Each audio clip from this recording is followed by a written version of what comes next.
Greetings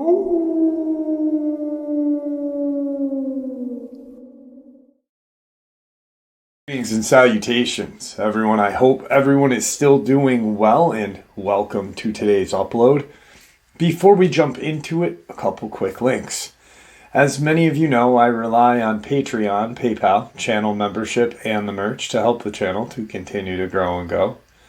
Links to Patreon, PayPal, and channel membership is in the description below. Merch displayed directly under the video. Also, Dogman, Frightening Encounters, Volume 1 through 3, the audiobook versions. They were written and researched by Tom Lyons, narrated and produced by me, Jeff Nadolny. Those audiobooks are available on Audible, Amazon, and iTunes, links to which are also in the description as well. And finally, last but definitely not least, if you'd really like to help support this channel to continue to grow and go, simply subscribe. It does not cost a cent. Click that like button, takes half a second. If you don't want to miss out on any of the informative uploads that I put out daily, click that bell icon, and folks, please leave a comment and share the video. Why? Well, because all of these things really do help this channel to continue to grow and go. They definitely do matter, and they are appreciated. And with that, I have taken far too much of your time. Let's jump in to today's upload, shall we? Right, so today's upload, a variety of different things. Brand new footage of me going up to where Tom Messick disappeared. And I put myself actually in a very vulnerable position. I went into a valley, and no one has ever shared the exact area of where he disappeared. I have a map of the search grid, and I've been trying to contact a few people via New York State DEC and NCON in hopes of getting an actual map of the region. But the one that I have was when our local newspaper, the Post-Star, had done a story about Tom Messick and the search, and they had taken a picture of the Brant Lake Fire Station, and on that wall was the area map of the search, and it shows, this kind of radius just going outward. But two things really quick, subscriber related. I spoke to Liz Sisney, and I asked for prayers for her as of yesterday, and I didn't want to share too much because one, it was not my place without asking permission. I knew she wouldn't mind if I just asked for your guys' support to help and send prayers her way. But she has a very terminal illness, and it's something that is not there is no cure. There is absolutely no cure. She is truly dying, and she's angry. She's scared, and she's having a hard time breathing because the illness is called, and I'll probably annihilate this because I'm not a doctor nor a nurse. I play one on TV though. No, I'm just kidding. Interstitial pneumonitis. Interstitial pneumonitis. And she's in a very bad way. And to have a person like her be in such a bad way. Our friendship formed when she reached out to me, and she had lost her son as a subscriber of my channel. And I had asked for prayers for her during that period of time. And years later, she's still here. We're still friends. And I'm asking for prayers again because she really does need them. And I cannot imagine the fear that she's going through right now. And she's just a wonderful person. She really is. A kind person. So please keep her in your prayers and say an extra one, because I am. And thank you. Second subscriber, little thing I'd like to talk about or share is Simone, subscriber out of Australia, sent me this awesome shirt. Better knowing your Sasquatch. It's got Bigfoot, Yeti, and Yowie. Or Yowie. And interesting.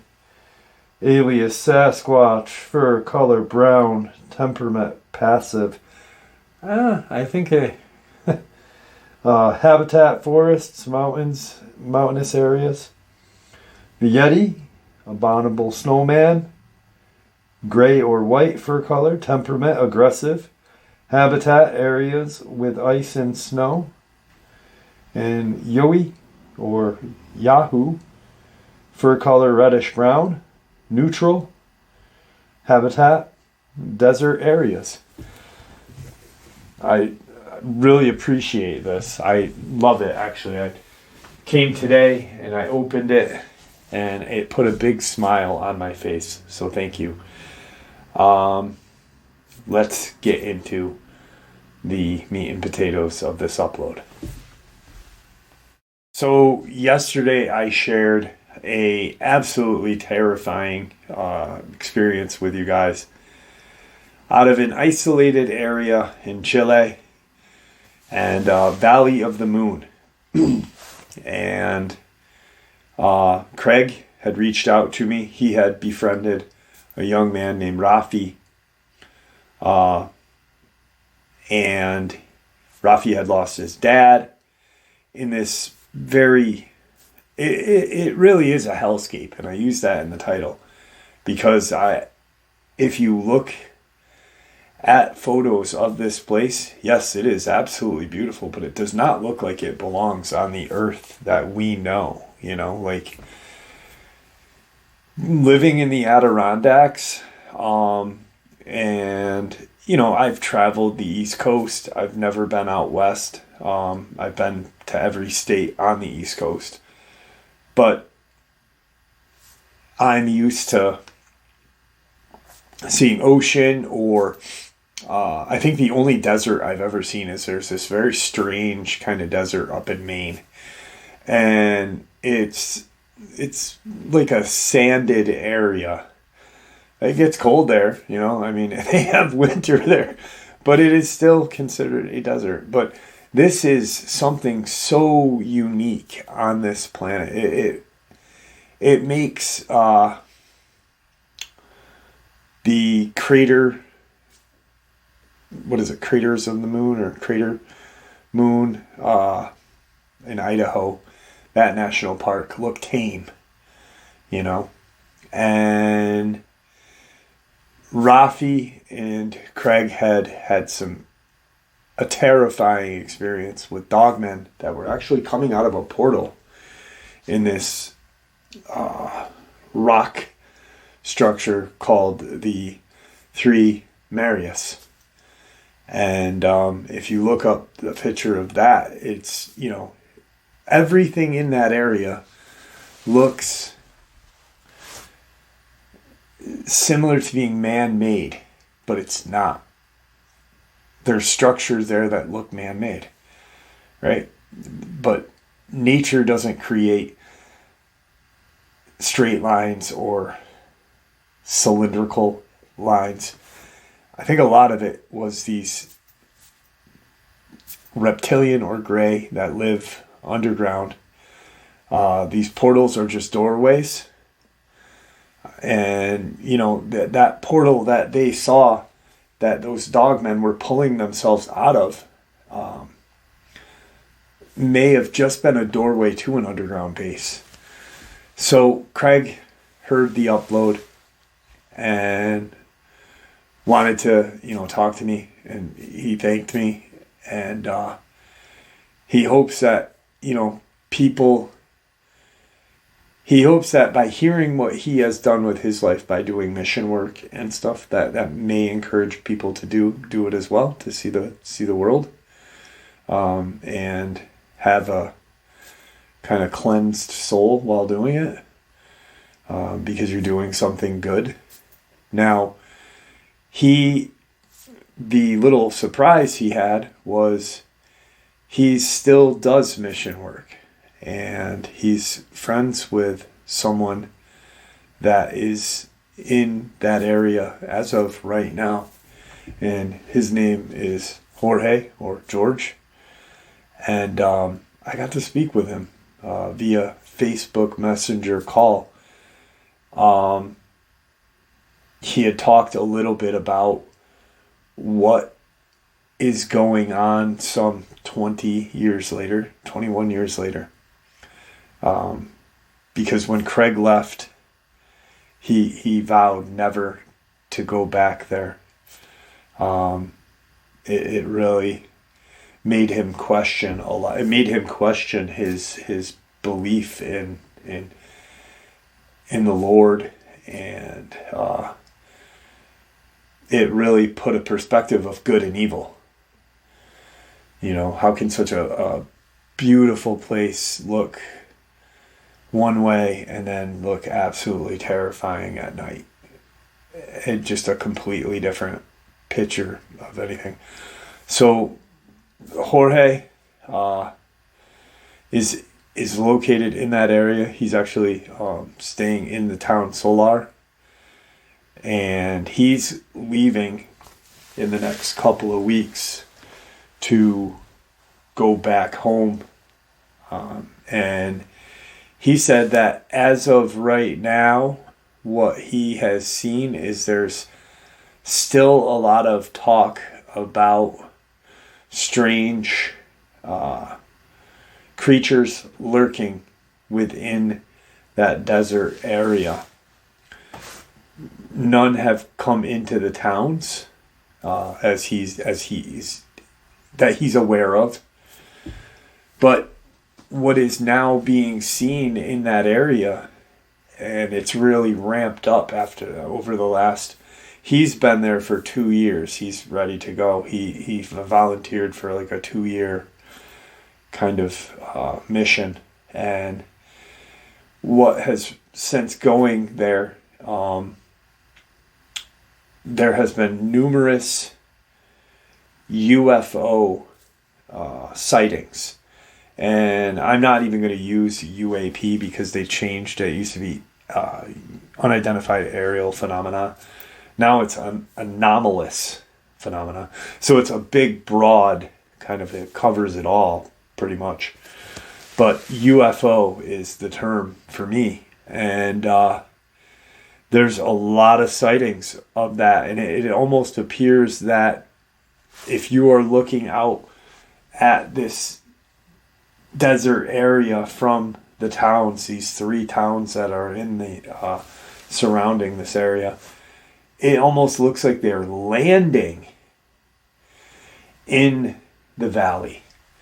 Obviously, you can't see if they are that far away with the naked eye, but it looks truthfully like they're landing. There still is a population of people that do go missing yearly, and it's still it's noticeable, because when you have 3 villages that have a very small population anyway, You then know when all of the people disappear. You got a population of, let's say, 2,000. 10 people go missing, and you're going to notice that. So there is still a large population of people going missing, and sightings are still being seen. The Dogman that Craig and Rafi had seen, he has not heard anything about Dogman.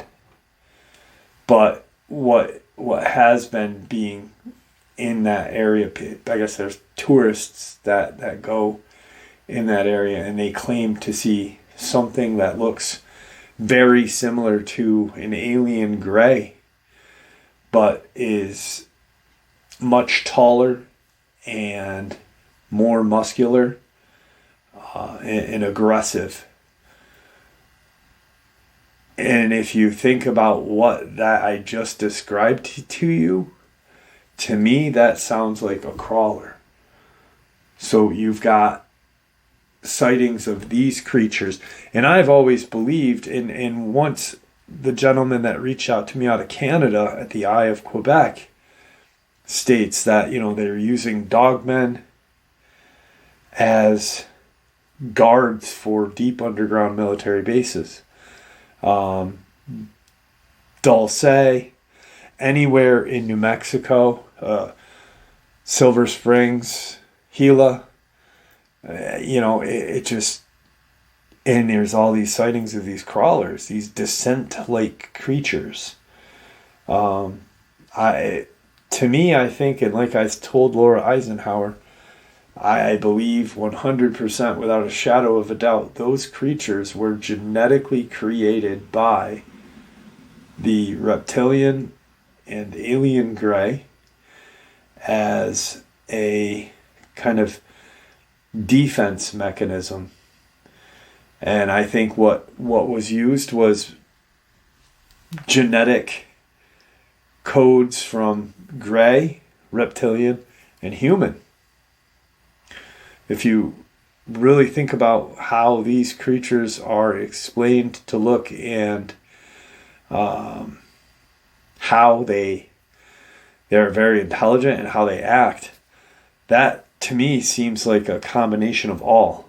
They do have a very alien gray like look to them, but also have that muscular, which I think would come from the Dracos, and then the intelligence obviously from all three of those genetic codes. But that's just absolutely terrifying to think that 21 years later this has not slowed down at all. And it makes a lot of sense that they would be in that area because it is so isolated, And here's something really quick that I want you to think about. We all know, or we have all heard, if you've been in this kind of community for quite some time, or you've read about a lot of things, we know that the German government back in World War II, the Nazi Party, were highly involved in occult research and genetic cloning and creations. And it's kind of strange that a lot of those soldiers, from the Nazi Party, when those camps were liberated and Allied forces walked through and put a mud hole in their ass, a lot of them went to South America. Is there a reason for that? Absolutely. There's always been a high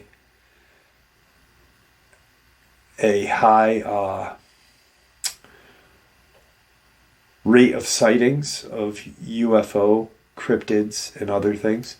Think about the pyramids that are in South and Central America. The Amazon.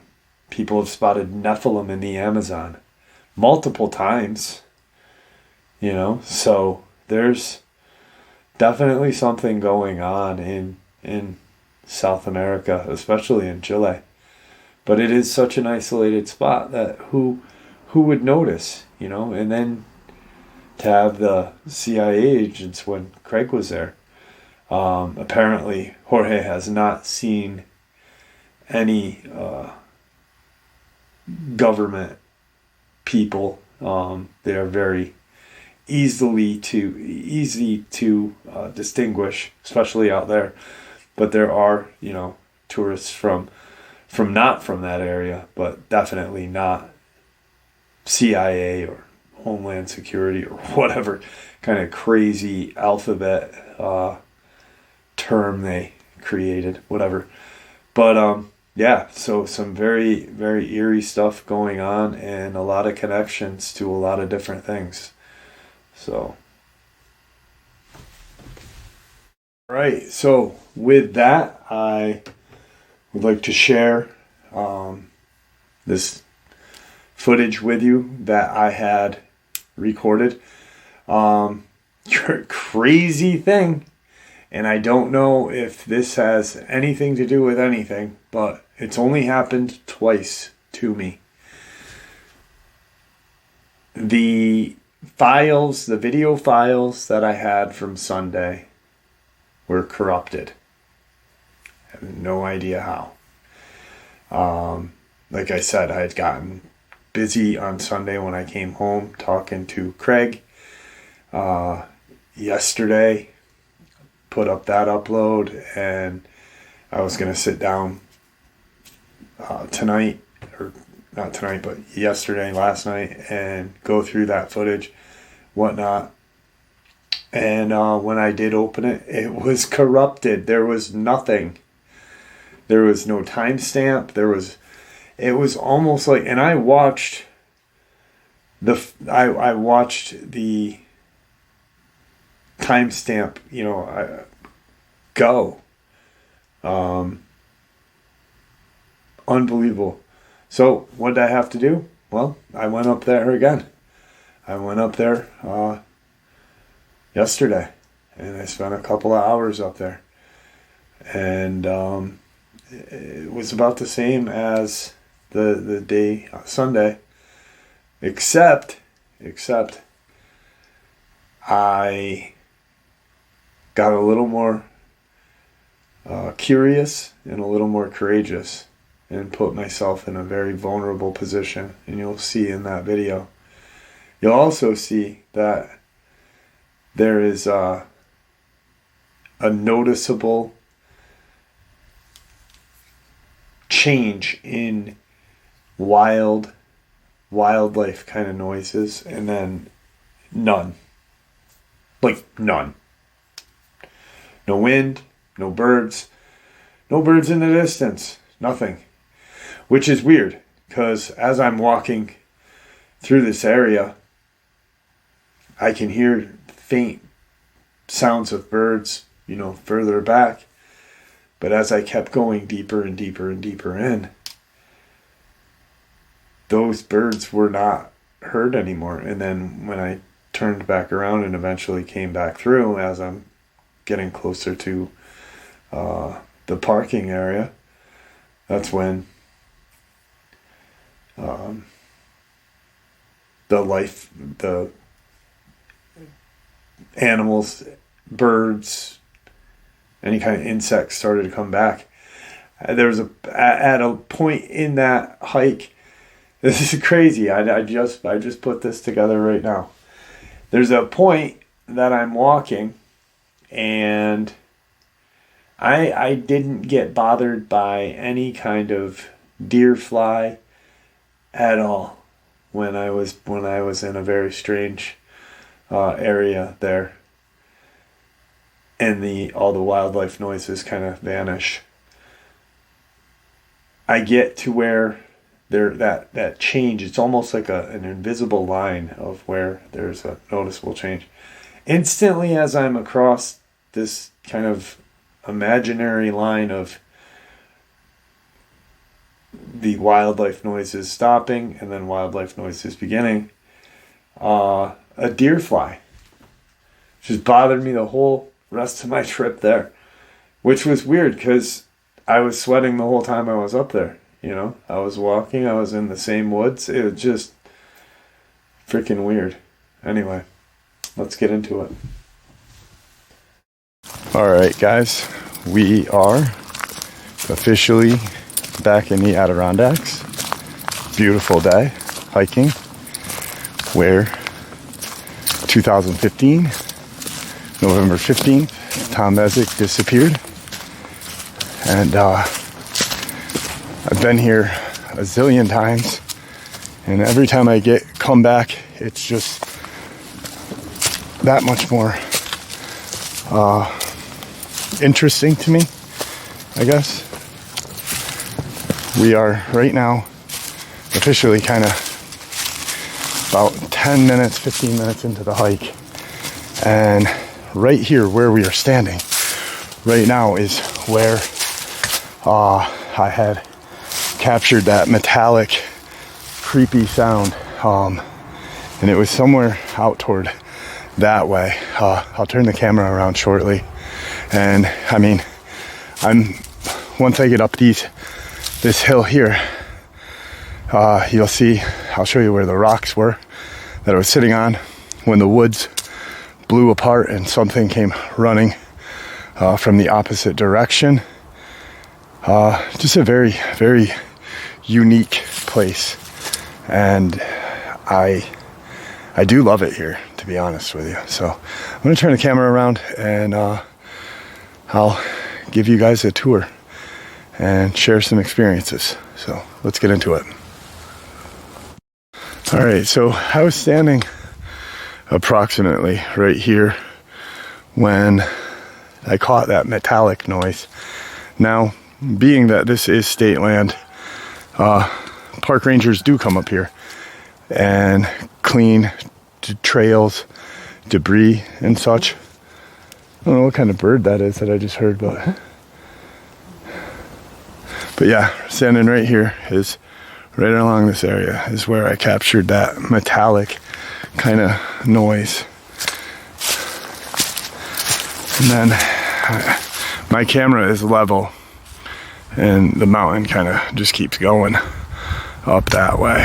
Those rocks right there, that rock right there is where I was sitting narrating experiences to you guys, and the woods erupted quite creepily. So actually, no, excuse me, I was sitting right there on those rocks.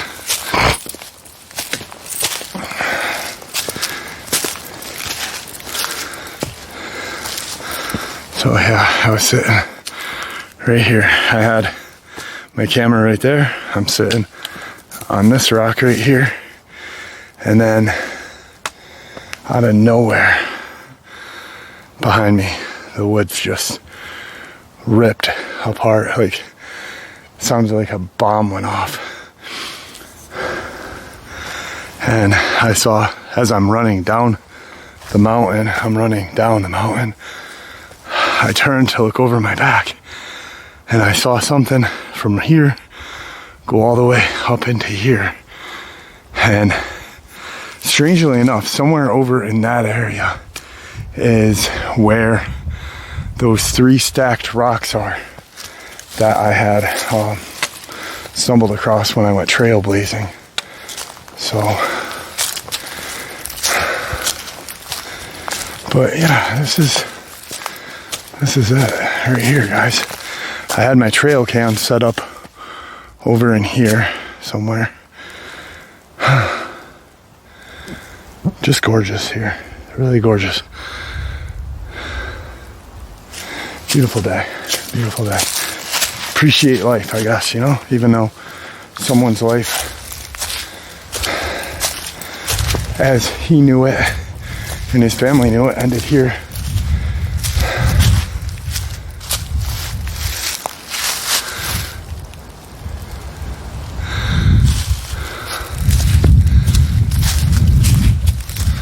A lot of debris still.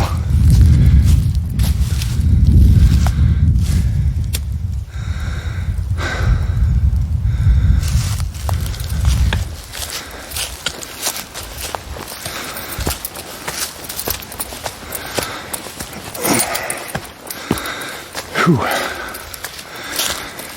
Haven't been up here in a while. Getting a little out of shape. That aging process, right? Excuse me.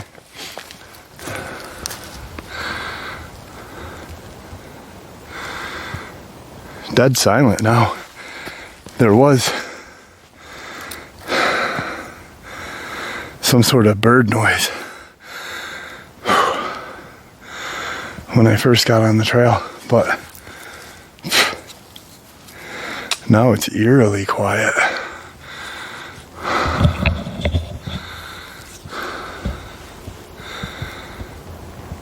Yeah, I don't know how I feel about that.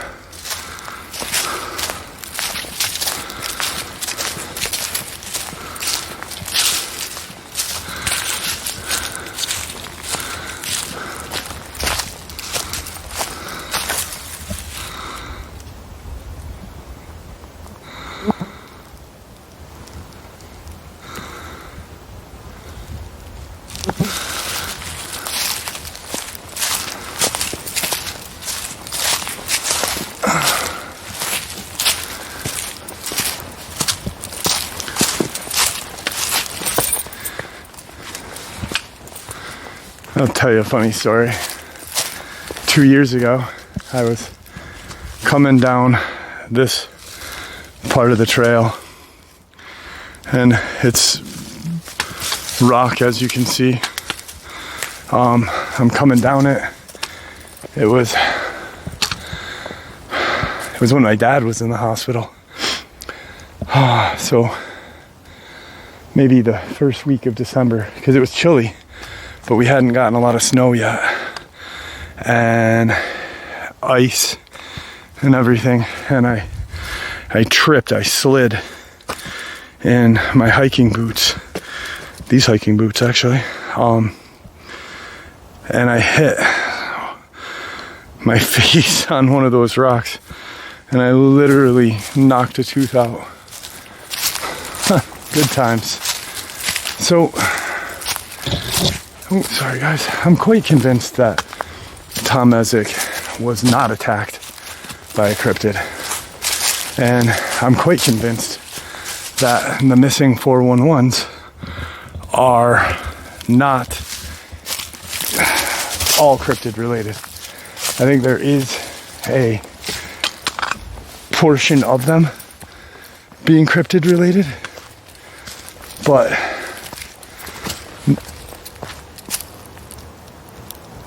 nothing too major. Just want to be quiet for a second. I heard something.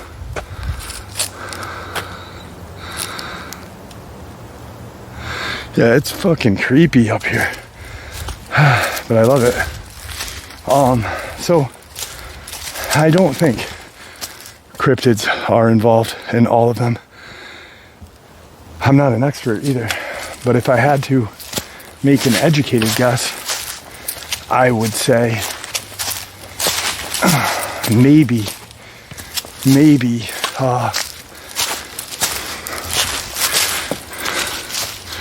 New York State Park, maybe 7-8% of them are cryptid related.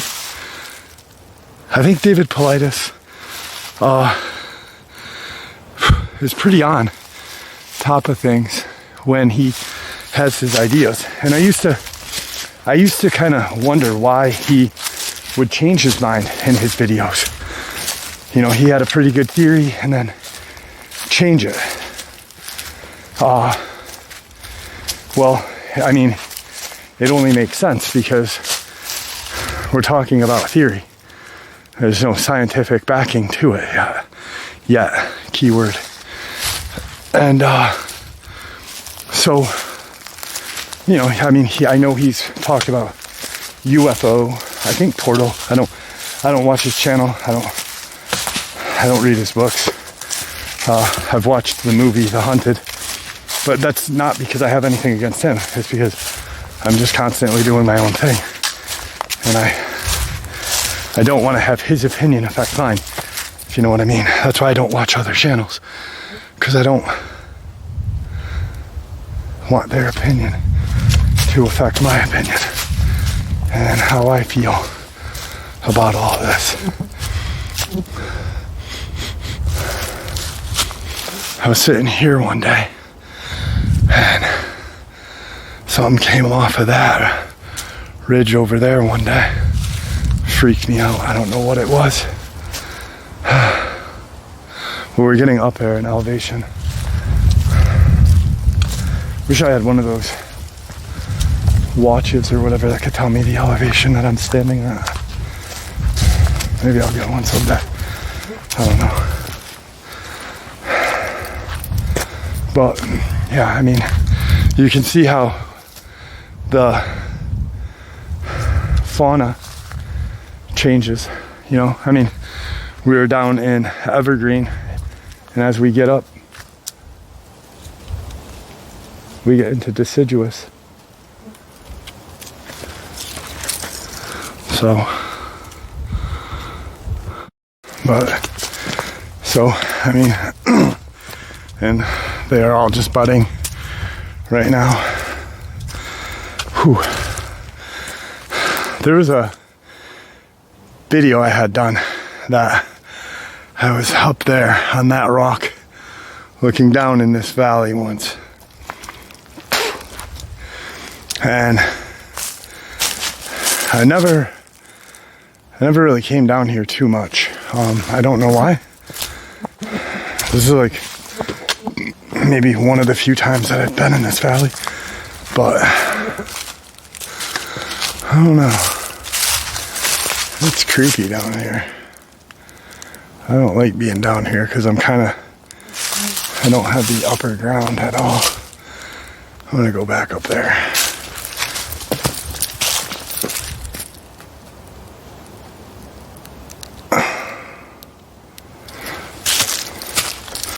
One thing I like about hiking in the Adirondacks, probably anywhere actually, I'm not gonna just say the Adirondacks, but when you're in the mountains, the rock ground makes a distinct noise. So you can actually hear if someone is behind you or aside of you. But yeah, I mean, back to the portal thing, it would only make sense that there was a portal involved, because why else wouldn't you find his rifle, his walkie-talkie, any of his equipment that he had? So there's so much to that case that doesn't make sense. You know what's cool is that there's a rock in front of me. I'll flip the camera in a second.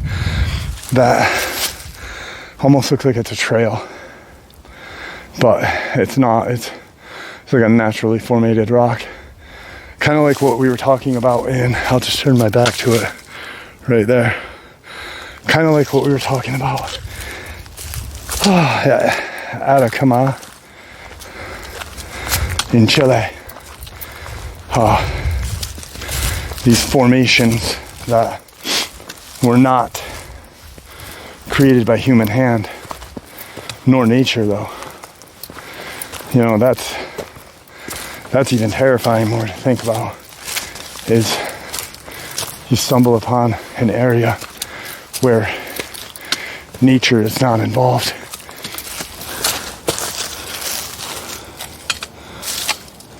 And I'll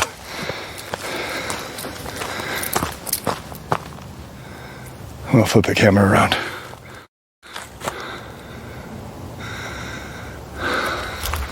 So we're on that ridge.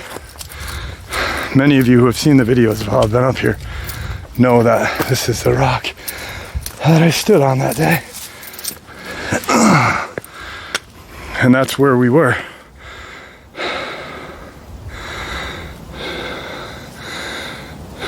But I mean, look how beautiful this is. And it still goes up, you know. Like, I'm pretty high up now, sweating, out of breath, getting a little lightheaded. But so Politis, the changing of his mind, I think is very good way to approach this theory and science of it all, you know. Otherwise you're kind of locked in to one belief, and unless there is 100% scientific backing to that belief, there's no sense of it. The park rangers were up here. This was not recent though. That wood's seasoned. I don't know if you guys can see how. That's a drop right there. That would hurt.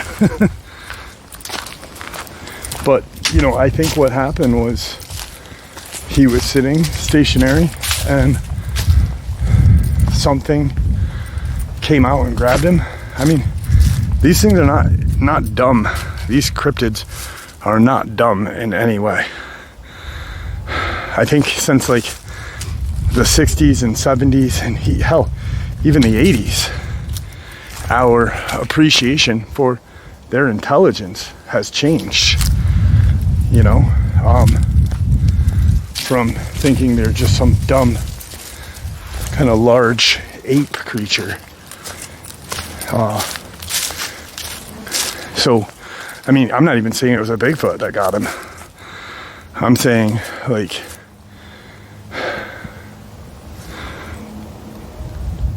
crawler, Dogman, hell, maybe even something different. We don't know. We don't know all that's out there. But,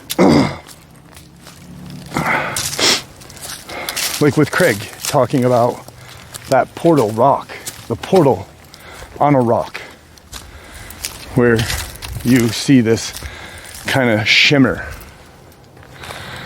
which reminds me of the Glimmer Man.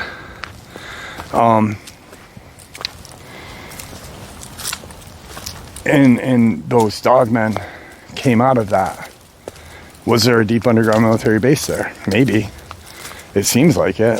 I mean, why would the CIA be up there? So, you know, look at that. It just goes up. But, you know, I don't know. I think maybe he was sitting there stationary, enjoying the day, probably thinking about his life, and it's the only thing that makes sense to me. I know some people have talked about UFO and such, but I don't think that. I don't think that at all. I think it was something far more strange. Definitely far more strange than a UFO. I mean, it was daytime. It could have been. It could have happened. It could have happened without anyone even knowing if it was daytime, you know?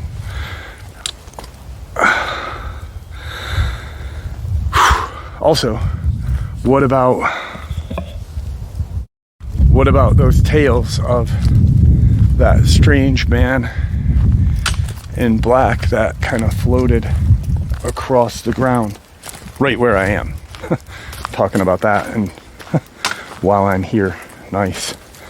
But, you know, like, what if it had a part of that?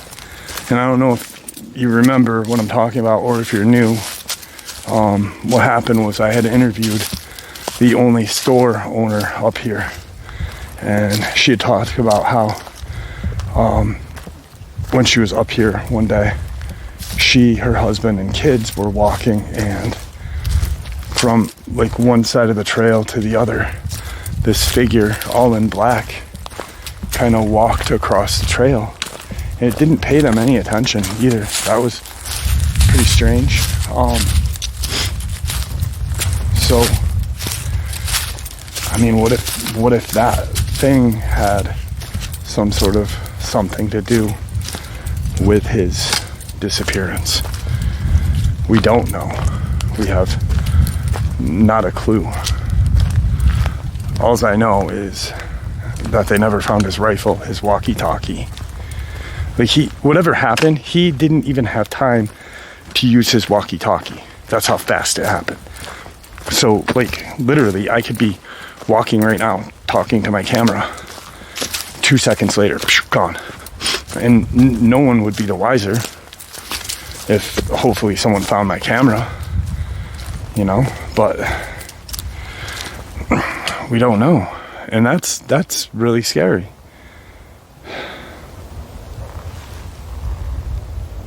I don't know. To me, it is terrifying to even think about what could have happened to him. And I often wonder if it did happen quick, hopefully he didn't have any kind of fear or kind of sadness, that it happened very quickly and he didn't feel any kind of pain. I hope that.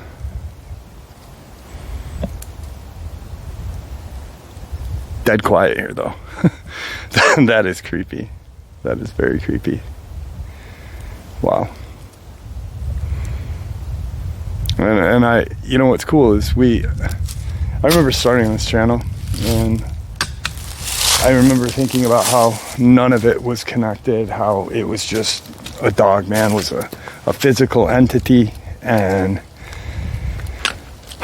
you know, like, just like a Bigfoot. But you know, and I was so narrow-minded when I started this channel, and then as I grew and learned from you guys and talked to you guys, my ideas and theories and acceptance and willing to receive different theories changed. And that's how this community needs to grow.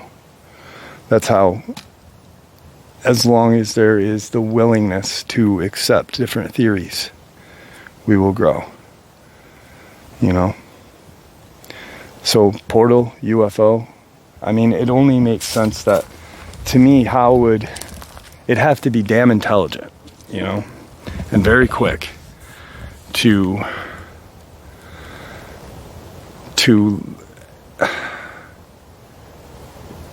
take him that quick, so quick he didn't have time to use his walkie or shoot his rifle.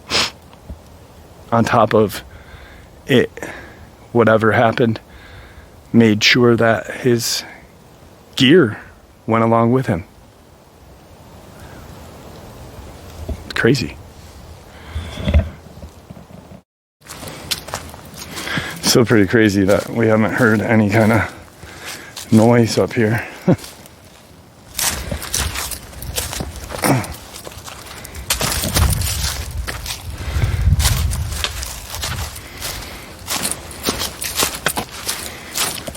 Beautiful day though. I mean, you can see how quick it does get dark up here though. Like, I don't know, hopefully you guys can see the transition. It was lighter when I got here. I don't know if the camera picked it up, but it is just getting darker. I've been here for about an hour and a half. That's the dangerous thing right there, is where the leaves are still wet underneath on the rocks. But I've been here for an hour and a half, and the sun rapidly, while you're up here, it's so weird and strange up here. Yeah, so beautiful.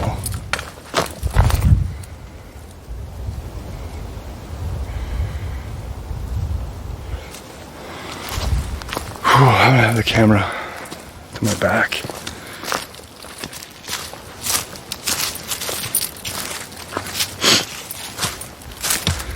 But yeah, it's almost 5:30. Start heading out.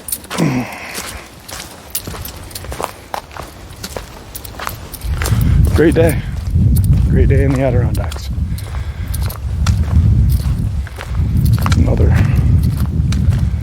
Another hopefully successful hike if I can finish the last 2 miles out of here.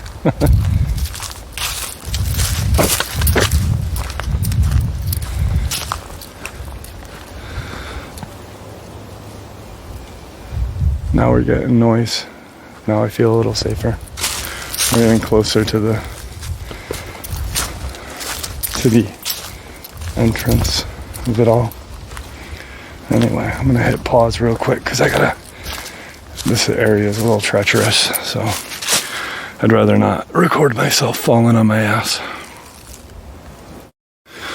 Alright, we're about 20-minute difference, and I got this annoying freaking deer fly buzzing my head. See what I mean about the darkness? I doubt you guys can tell, but like the sun is now moved quite the distance away, and it's been about 20 minutes and I'm hot now. About 5:45, 5:48, somewhere around there. God damn, that deer fly is annoying. About a 20-minute jaunt from, well, no, where I was in that valley was about 40 minutes from where we are now, then to here. So, what a day, huh? Anyway, I will obviously add this to the rest of the upload later tonight for you guys to see. So, but yeah, I mean, this is where he disappeared, and to me, it doesn't make sense that just a Dogman, werewolf, Bigfoot, crawler, whatever, came walking along and scooped him up. Something came out. I believe something came out of a portal, was intelligent enough to know that it needed to take all of Tom Mezek's gear and bring him back into that portal. And like I said, he didn't even have time to take a shot or to use his walkie-talkie. That's whatever happened very quickly. And I think that gets overlooked a lot. I've never, actually, to be honest with you, I've never heard anybody talk about it. And I've watched quite a bit of things related to him. And to be honest, the only other person besides me that I think has any credible information or whatever is David Politis and myself. You can make a video on anything, but unless you've been here and interviewed the people and talked with the people, how credible is it? Sure, I've seen actually bigger channels that have created videos about the Tom Mezek case,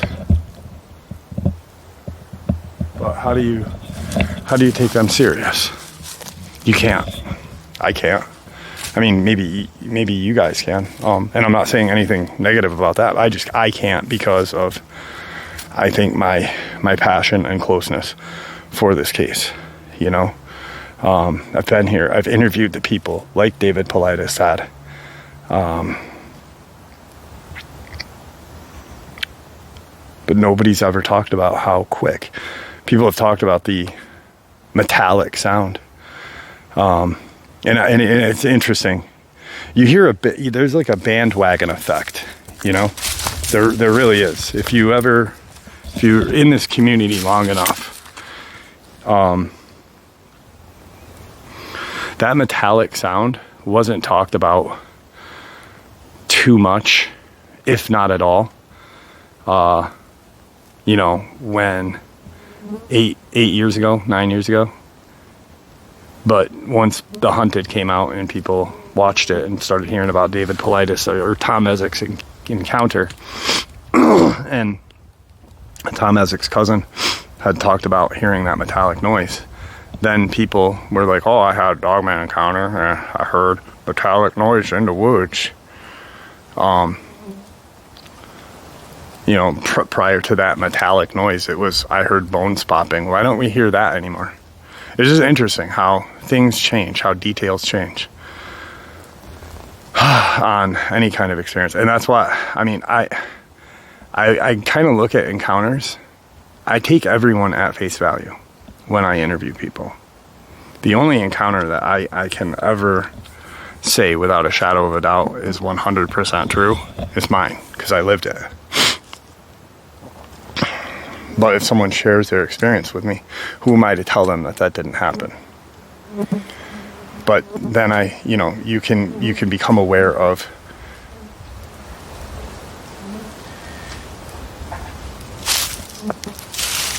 I don't know if the camera picked that up.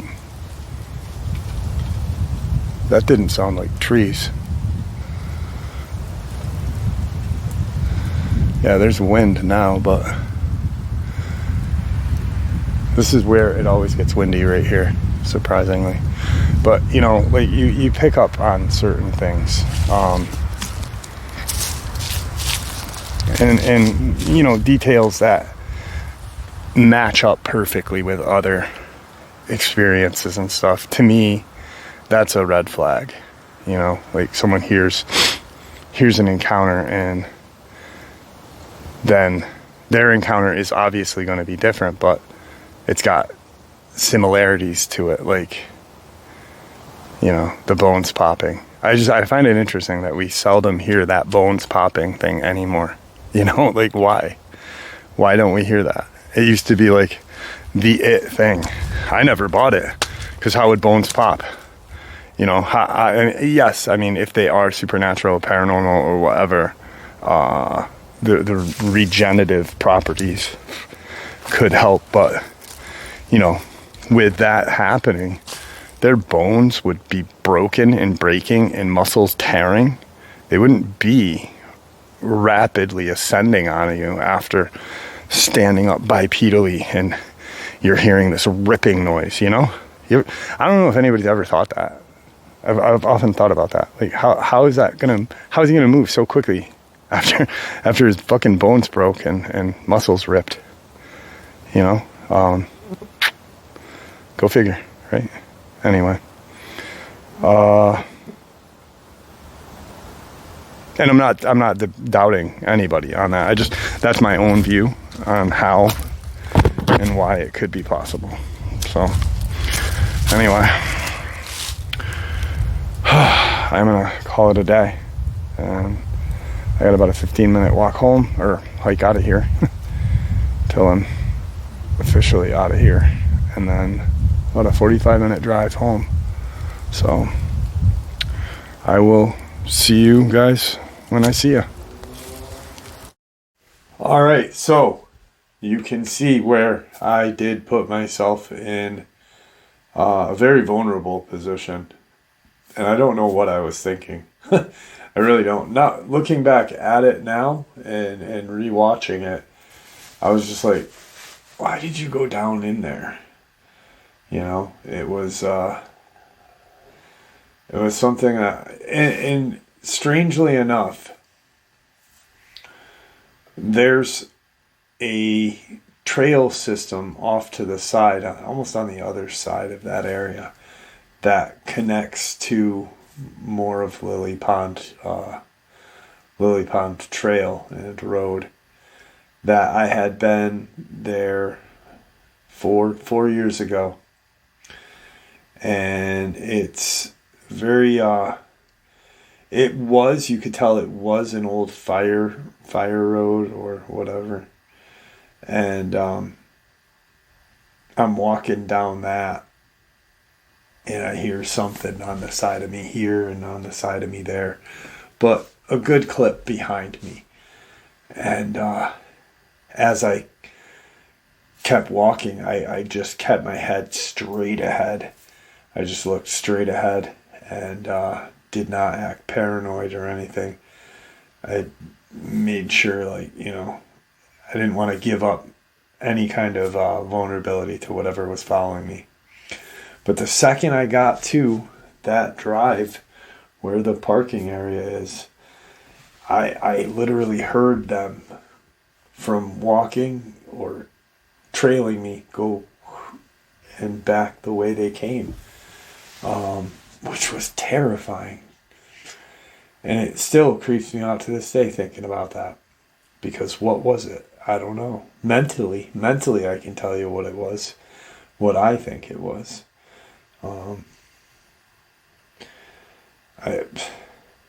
Crawlers. I think they were crawlers. I don't know why, but I do. Anyway, I'd like to thank you all for supporting this channel. It is, after all, your support that helps the channel to continue to grow and go, and what gives us all a place and a chance to share our experiences and theories judgment-free. Everyone is simply treated with the respect that we deserve. Please stay safe, happy, healthy, and ever vigilant, keeping an eye on our children, pets, family, and our friends. These creatures are real. These events have happened. Share this information with those you love and care about, and it may just help save their lives someday. Until next time, never stop asking questions, never stop searching for the truth, and God bless you all.